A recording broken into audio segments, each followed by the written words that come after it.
Dan Wetzel of ESPN joins us now. And Dan, the coaching carousel is getting very full.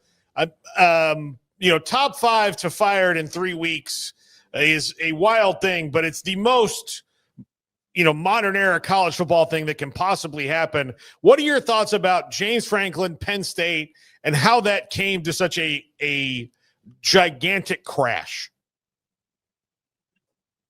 Well, I think you're right in calling it like a modern era thing, because I think you have two different elements here. One is that the sport is more competitive than ever. The really good teams aren't as good, and the really bad teams aren't as bad.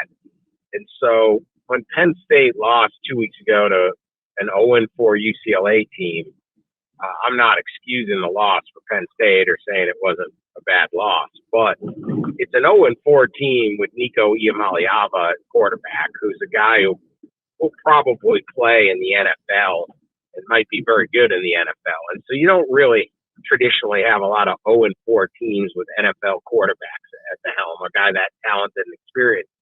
So it's kind of a sign that anything can kind of happen on any day. And now you've seen UCLA go out and beat a Michigan State team. They've rallied their season, and they're looking pretty good.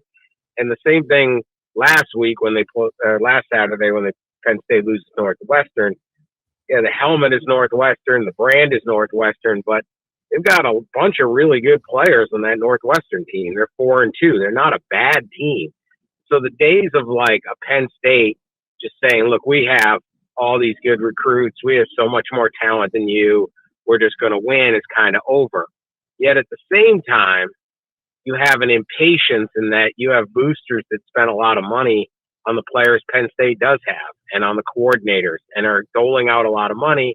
They're not going to have a lot of patience, and they have an expectation of success and winning it all because they put their money where their mouth is. And so you put those two things together, and all of a sudden you have a team with a 3-game losing streak, and you're just saying, hey, we got to fire this guy. Dan, I used to think that because of the playoff and the way things were set up, that it would be damn near impossible for a team from the Big 12 or a non-Miami FSU type of ACC team to go through the grind of the playoff. But now kind of seeing what you're talking about where things are a lot more even. I know it's one thing to beat a good team and then have to beat like 5 good teams, but are you more open to the idea that a Texas Tech can go on a run and win a national title than maybe you were a year or two ago? Yeah, I am. And I'm not necessarily saying that about this year's Texas Tech team, but maybe. I think they certainly can win games. They certainly can get a bye too. It's a really good football team, and I certainly think Indiana can do it. You don't have to be at one of these schools that you used to have to be. It's just totally different now. It helps to be at Ohio State. It helps to be at Georgia and Alabama, but you don't have to. If your school's aligned, if you get the right guys out of the portal, you get the right coach. This is about what team do you have this week and what game plan do you have. Look, it's a lot easier to win the World Series if you're managing the New York Yankees. But you know what? The Milwaukee Brewers are a lot better than the New York Yankees. I'd rather have that roster. So it's a little like that in pro sports. It's not that there aren't advantages, but you take a look at this Texas Tech team and the way they built and the way they spent money and the way they have done a great job of identifying the guys that are ready to play and being judicious with their decisions and the way Joey McGuire can coach them. Yeah, why not? They certainly can get into the deal where they only need to beat 3 teams. And they can probably go head-to-head with just about everyone. Now, look, maybe it's a Miami or Ohio State. We're just, one of those teams is going to roll everybody and, oh, well. But it's a wide-open sport now. This is a different sport than 2022. It's a different sport than 2019. It's sure as heck a lot different than 2014. And because of that, I find the sport a lot more interesting and exciting. All sorts of different things can happen, but just whatever you were 50 years ago, it doesn't matter. Whatever you were 10 years ago doesn't matter. It's what you are week in, week out. And that's what's changed everything here. Dan, what did you think about Oklahoma's decision to kind of force John Mateer back in the lineup and maybe get a little too excited about him getting back, as opposed to maybe preparing for a team in Texas that they could have, put him in the grave for 2025 had they won the game? Yeah, I don't know how that whole decision went down. My guess is it's pretty hard to keep John Mateer of Little Elm, Texas, from getting into that Texas-Oklahoma game that he probably spent his whole life wishing he could play in, and potentially this is his only chance. So I'm sure he wanted to be in. I don't. Obviously it didn't work out. He was not great, and Arch was a lot better of a quarterback on Saturday, which wouldn't be what we maybe were expecting going in. But Red River's crazy. There's always something happening in that game. There's always a special team score. There's always heroes that come out of nowhere. This was Oklahoma's chance to really stomp on Texas, though. And I don't have a dog in the fight, but my guess is every loss or every victory, every loss in that series is regretted, mourned, but this one might be one that you regret a little bit more because they really had Texas where they wanted them, and they could have ended that season. Dan, in terms of people coming into programs that aren't traditionally known for being pretty good and turning them into the talk of the town, where does Curt Cignetti and his run with Indiana these last couple of years kind of rank up there? And how nervous should Hoosiers fans be with a job opening like Penn State inside the conference? Well, I can put it this way. How many times in the history of Waco Sports Radio did we discuss Indiana, right?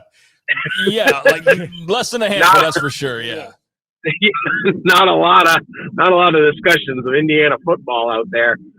What he's done is amazing, and it's part of it is just the way he talks. I mean, he came in that introductory press conference, and of course, he says, "Google me, and I'm a winner," and all. He also called out Michigan and Ohio State in that press conference. And it was like comical at the time. It wasn't so much that you're not allowed to do it, but it was just fun that it was like, okay, this guy's like throwing the gauntlet down and saying, hey, we're going to beat these guys. And I kind of liked it. Why not? Hey, you're there. You're not just there to go 7-5 and try to collect the check. It's like, I'm here to win the Big Ten and I'm here to beat Ohio State. Well, right away, he's 16-2. This is a school that averaged 4 wins a year for 33 years. Over a 30-year period, they averaged 4 wins. He's 16-2. His 2 losses are at Ohio State, at Notre Dame. What they did Saturday at Oregon, to me, was the most impressive feat yet. They soundly defeated Oregon. And I think Oregon is a very good team and is going to be a playoff team and could still win the national title or whatever. Like, this is an excellent team, and you went up there, and it's hard to win there. It's a long trip, all of that. There was a pick six. There was a long touchdown, both by Oregon. Other than that, this would have been a 20-point game. They were better in the lines. They were better controlling the game. They did everything better than Oregon, other than those 2 plays. And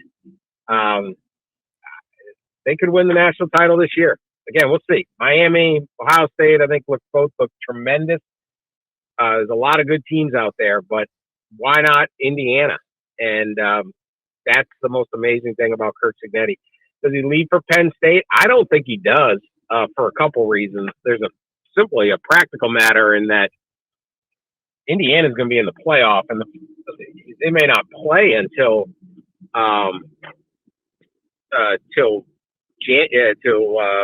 middle of December, like, the 19th of December, I think is the first round of the playoffs. Like, can Penn State go wait them out into January?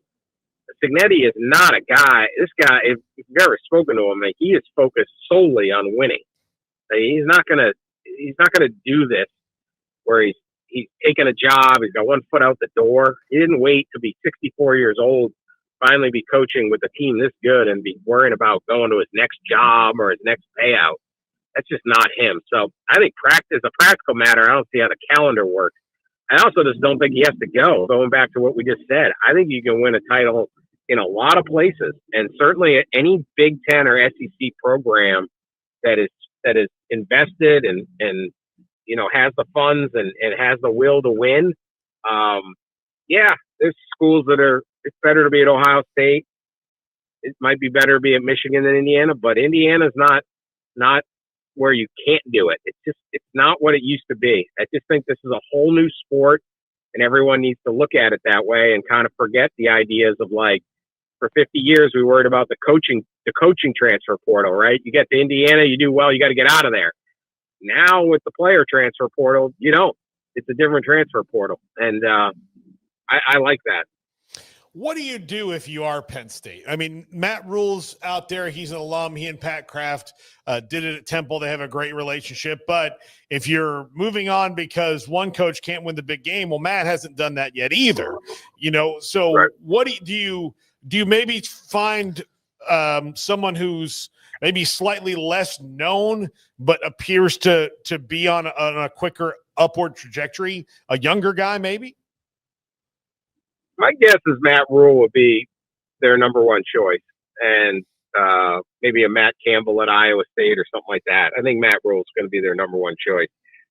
I do think, otherwise you're looking and going at a route, and I think this is kind of interesting, is do you want guys with more game experience, or we've seen a lot of success from some of these guys coming out of Division II, Division III, right? Kalen DeBoer is one, Chris Kleiman at Kansas State. Brian Kelly at Notre Dame won a couple titles at Division II. Like, as this becomes more about how well do you coach week in, week out, is that more of a skill set than, like being the face of a program? And I don't quite know how to say it, but like, when you consider James Franklin, right? He's a really good guy, and it seems like a really good guy, and really good recruiter, and I'm going to get good recruits, and we're going to run a good program, and we're going to develop good players, and you'd want to send your son here, and all of those things. He checked every one of those boxes. But when it came down to, can you win a game when you don't have more talent? Can you get your guys up in a fourth quarter against a really good team? That's where he lacked. And so, you wonder if you start looking for that other aspect. But that's hard to identify. So I think for Penn State, that's a big question. They got some time to think it over. But what do you go with? I think they'll look to a Matt Rhule and not really worry about what his record is in close games. Dan, before we go, just wanted to ask you kind of a general Big 12 question. With Holy War coming up this weekend, a top 25 matchup there in Provo ought to be a good game. Tech's obviously rolling, as we talked about earlier. Cincinnati's looking okay. Arizona State's blown a tire, but your thoughts on the big Holy War matchup, if at all, and just kind of the league in general, what stands out to you at this halfway point? Well, I think Tech is I'm really interested to see, because I think Utah is a very good team, and Tech handled them. What does BYU do? I think if I'm looking and saying there's one team that can stand toe to toe with Texas Tech the rest of the way, it's BYU. But this weekend we'll know more on whether they're up for that challenge or not. And I say that with that understanding of any given Saturday at this point. But I think Tech has certainly separated itself so far to where he's saying, all right, this is generally a league. We used to joke every point spread's 2.5, 3.5, everything's a pick 'em. And you've gotten some of that. Colorado beat Iowa State the other day. But I think that Holy War game, I think whether BYU can handle the physicality of Utah the way Texas Tech did in the trenches, that's going to tell me an awful lot. Otherwise, it's the same fun league it always is. And, anybody can kind of do something. You can get a little spurt going. You can get something going. And so that's been the fun part to me of the Big 12, as it usually is. Dan, a big picture question, and thank you so much for hopping on today.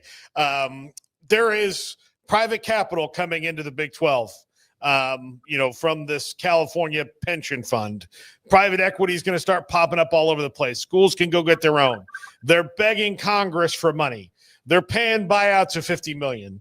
How tight of a rope do they have to walk to make sure that people don't get really fed up with? Because here's the thing, they're going to take this money from wherever that capital comes from.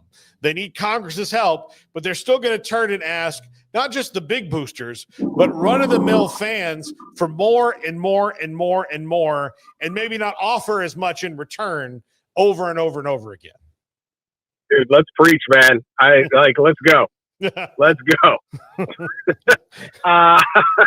Yeah, it's my issue is everyone's begging for money and protection and all this stuff, and no one ever talks about how they're going to control spending. Yeah. That's I don't want to turn this into a political discussion. We got a government shutdown stuff, but I'm just, it's just this private capital. We're going to give this. Sounds like getting one credit card to pay off the last credit card. And, that isn't really how it works, guys. That isn't how it works. And, I need congressional help, and I need to go private capital, and I need your money, and you got to pay for the Peacock to get this game. And, we're going to give James Franklin $49 million to not coach. Well, who the heck gave him the contract in the first place? Like, what are we doing? Everybody wants money, and you go, and the stadiums are nicer, and it's not even just that. It's every sport on the campus. The facilities are incredible, and we have to do this. And, man, I know why you're broke. I know why you need the money. And it isn't because I didn't pay enough to watch your game, or it's frustrating. It's a little frustrating. I'd like to see, if you're going to sit there and say, well, we need to expand the leagues because we need more money. Okay, now we have an 18 team. Well, our league's too big, so we got to expand the playoff so that we can handle the. Well, who told you to have an 18 team league? Who told you to have? I was watching.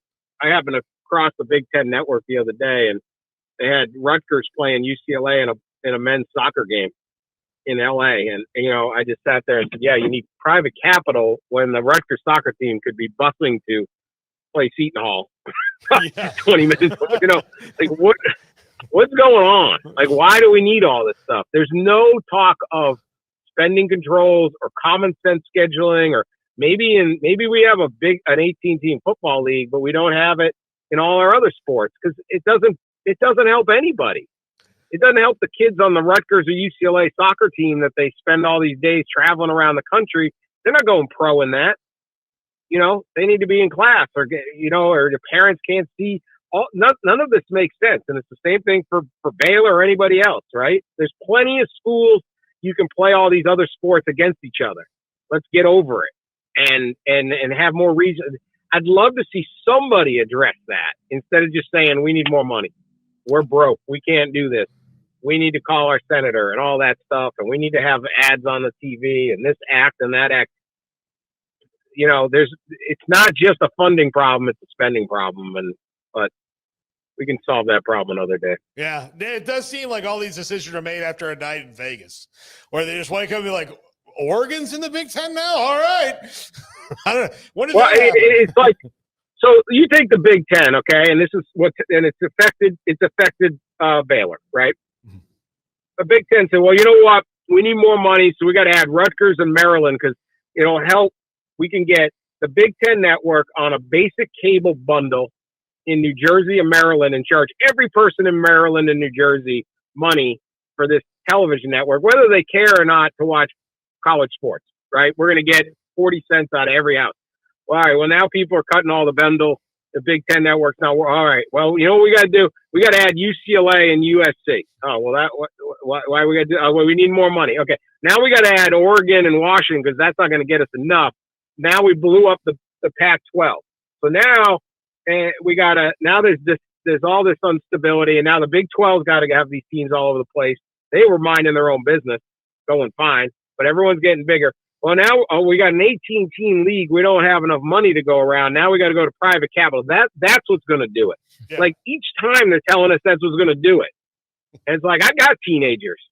Like, I've never heard this story. Don't worry. It's just private. It's not even private capital. It's private. It's going to be a passive. Well, what's the next thing going to be? Yeah. But we got to expand. We got to expand March Madness because we don't have enough money because we're doing all March Madness. March Madness is perfect. Stop. No one wants a 76-team college basketball tournament. Nobody's asking for these things. But we have to do them because you made 14 other bad decisions. And as a fan, you're just like, I'm good with most of this stuff. But at some point, you got to be like, enough, man, enough. Yep, absolutely. Dan Wetzel, ESPN. Dan, thank you so much. We'll talk to you soon. Rant's over. Thank you for the rant. Thank you. That actually helped me. You guys are my therapist.